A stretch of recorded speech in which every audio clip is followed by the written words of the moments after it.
initially I wanted to, apply for Quebec schools, but Bill 96, there was a lot of laws that were in force, so I was like, it's going to be a little competitive here. Bill 96, Quebec's French language law, has forced medical college admissions test centers to be pulled from the province as the MCAT exam is administered in English only. Areeba Ahmed, an aspiring doctor and current student at McGill University, says she will now have to take time off during the school year to take the MCAT in Ontario or Vermont, something she tried and failed to do once already, as all slots were filled. Every medical student would like, to apply to as many schools as possible because it's a very, a competitive process. So I was like, there's a lot of Canadian schools, there's a lot of US schools that I see myself, applying in. And then when I was applying for the MCAT, I looked at the testing centers on the AMC website. And it was a complete shock for me because at the bottom it said, oh, there's no, MCAT testing centers in Quebec.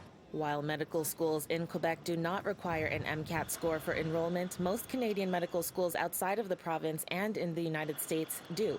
When asked how the Quebec Ministry of Education and Higher Education plans to address the issue, they told City News the ministry does not have specific information regarding the administration of these tests for admissions to medical programs. This issue has not been brought to our attention by medical schools. If I had known this before, I would have, planned my MCAT studying because MCAT is a very intensive planning, so I have to look in Ottawa, in Vermont, literally into the United States.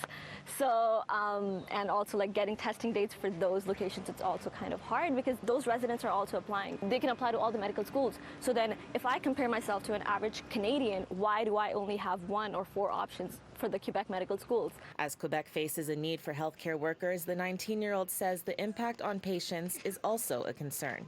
We have seen, the shortages of doctors in the healthcare system.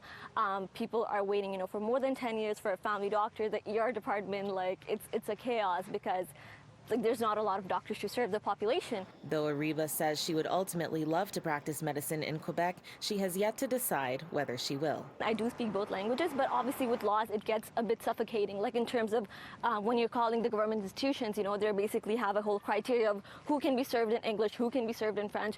These little things, I feel it just makes it so hard for you to be living in a province like this. We had Bill 101 in the past, we have Bill 96 right now, and I'm just afraid, how are these laws, basically going to get more strict. To address the policy change in Quebec, the Association of American Medical Colleges, which administers the MCAT, told City News they are monitoring capacity needs, have added an extra test date, and are committed to supporting aspiring physicians in their journey to medical school. In Montreal, Anastasia Dextrene, City News.